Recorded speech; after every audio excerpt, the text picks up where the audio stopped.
Olá, pessoal. Dando continuidade à nossa aula de prática jurídica 1, vocês devem ainda estar se perguntando como que se dá a correção das peças processuais junto ao exame da Ordem dos Advogados do Brasil, não é mesmo?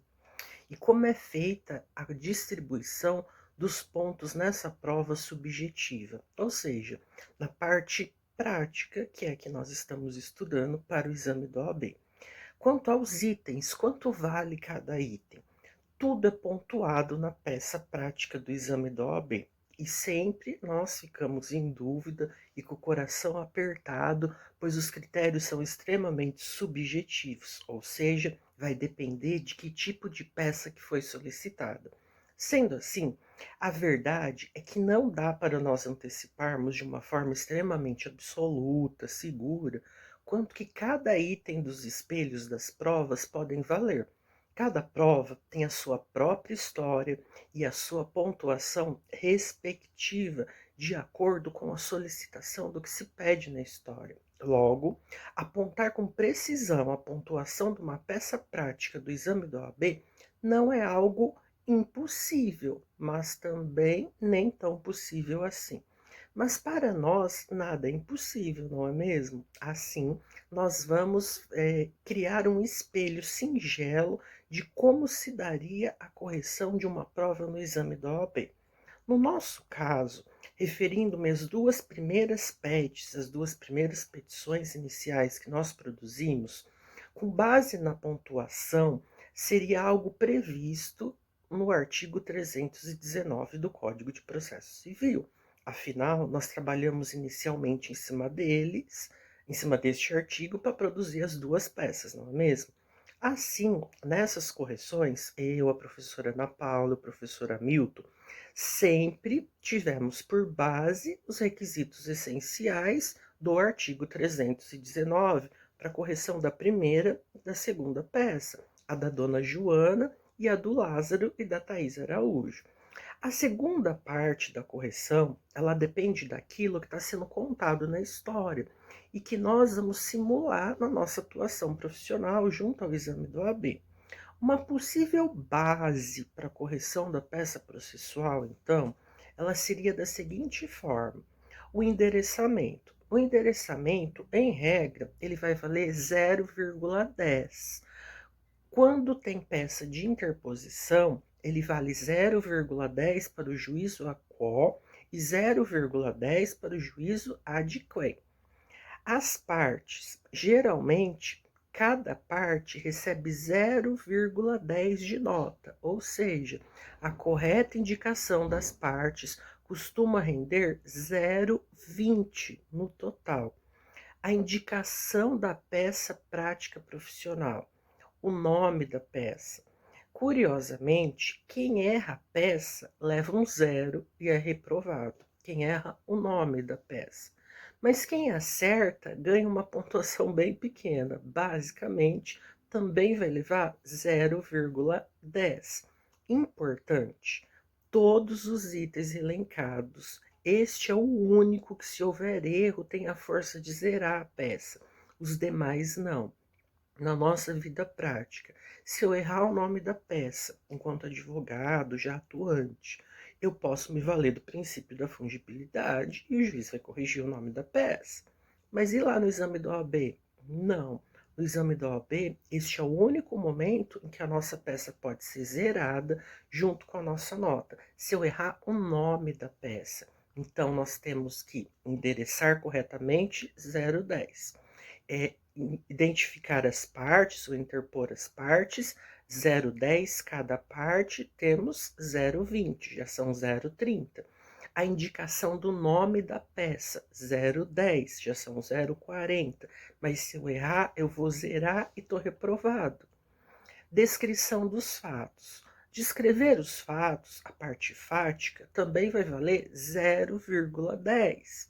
A indicação das custas do processo também vale 0,10. Lembrando que se eu não tenho os requisitos, só coloco lá o valor da causa, deixo o espaço em branco. Na prova da OAB, não estou falando no simulado no NPJ, hein? Os itens do mérito. Aqui nós trabalhamos com a parte mais importante da peça que nós estamos produzindo, no que tange a pontuação. Isso porque geralmente os itens do mérito valem entre 0,15 até 1 ponto cada. Mas é necessário ressaltar que cada prova vai ter a sua qualidade e a sua quantidade específica de temas, implicando nas variações do valor de cada um dos itens solicitados, porque depende da história. Então, essa parte do mérito vai ser uma pontuação muito elástica, que nós não temos como definir exatamente como que vai ser feita essa correção, porque a peça vai ser diluída em diversos itens.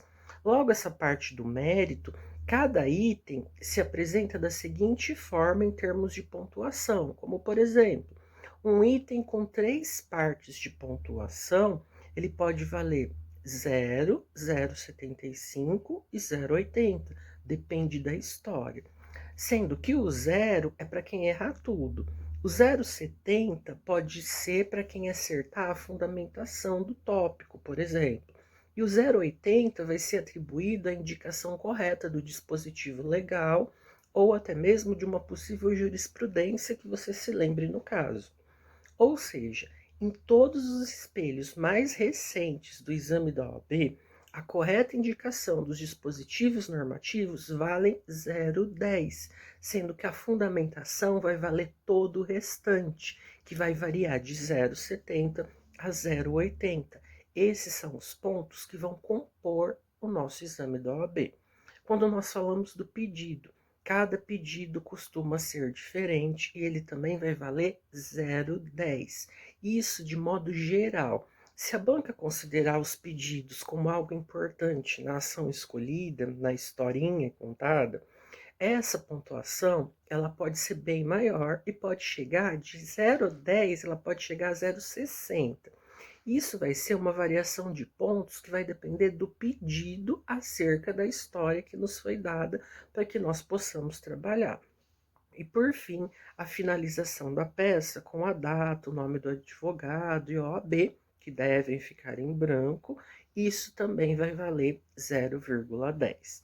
A pontuação da prática prova da prova de prática da OAB, ela é muito importante. E o que é que nós temos que prestar atenção? Que esses espelhos são extremamente subjetivos e que eles estão caminhando, de certa forma, em passos largos para se tornarem mais homogêneos, mais igualitários, para que nós possamos ter notas mais equivalentes. Não faz muito tempo que esses espelhos eles eram bastante discrepantes, bastante diferentes em algumas áreas escolhidas pelos alunos para prestar o exame do OAB, com espelhos mais simples em umas e com espelhos bem mais complexos em outras provas. Com a FGV, cuidando das provas do exame da OAB, ela tem se preocupado, tem trabalhado para desenvolver provas que tenham uma similaridade maior entre os respectivos espelhos. Então, não importa se eu escolhi penal, se eu escolhi civil, se eu escolhi trabalhista, o peso vai variar mais ou menos de forma parecida. Ou seja, as histórias vão exigir de nós, na produção da peça, os mesmos requisitos, para que nós possamos ter espelhos mais igualitários e possamos dar uma melhor identificação às pontuações e assim auxiliá-los para que não fiquem em tanto desespero até que saia o resultado final. A OAB, ela costuma liberar um espelho dessa prova prática profissional, que é a nossa segunda fase, né? Antes de sair o resultado oficial. Assim, nós temos como fazer uma correção por base no rascunho de vocês. Lembrando que as folhas de rascunho é para montar um esqueleto. Não percam tempo montando a peça. Montem um esqueleto com as principais ideias. Não montem a peça em si. Montem a peça em si já na folha definitiva para não perder tempo. Nas nossas aulas práticas de estágio, elas servem para isso, para que vocês já tenham em mente toda a estrutura de como se constitui essa peça processual, para que nós possamos ganhar tempo no momento da nossa prova junto ao exame do OAB. Uma outra coisa que eu tenho observado com vocês são as denominações do réu. Nós combinamos em nossas aulas iniciais que nós iríamos utilizar a denominação autor e réu, requerente e requerido na petição inicial e no momento da contestação. Depois disso, nós vamos mudar o rito processual. Dependendo do rito, muda-se o nome das partes. Se eu estiver numa ação de execução, é óbvio que vai ser executado e exequido, ou exequente. E aí vai mudando as denominações de acordo com o procedimento e com o tipo de ação. Eu observei que nas últimas aulas vocês estavam fazendo confusão nisso. É importante prestar atenção no rito processual que nós estamos seguindo naquele determinado momento. Na PET, na petição inicial, nós vamos usar a nomenclatura autor, réu, requerente, requerido. Se eu mudei o procedimento, a denominação também muda. É isso que nós temos que tomar cuidado. Às vezes, eu estou numa petição inicial e aí aparece lá o executado, mas é uma petição inicial. E aí? Tá falando alguma coisa de execução? Se não estiver falando nada de execução, eu não posso chamá-lo de executado. Tem que estar relacionado ao assunto. Por isso as denominações vão mudando. Quando vocês chegarem no direito processual penal, nas aulas de prática processual penal, vocês vão perceber de uma forma mais clara, mais objetiva, como se dá essa nomenclatura do réu, que vai mudando as fases processuais, porque é mais simples o procedimento, os ritos. No direito processual civil, depende então da nossa história. A história que nos foi ofertada é que vai nos dar a denominação correta do réu. Na PET, numa PET simples, que é o que nós trabalhamos, com base nos requisitos do artigo 319, sempre autor ou requerente e réu ou requerido, dependendo do que for pedido, do que vier na história, eu vou mudar a nomenclatura do réu. Um grande abraço a todos, espero que tenha ficado claras as nossas correções. Nos vemos em breve com mais algumas dicas para vocês.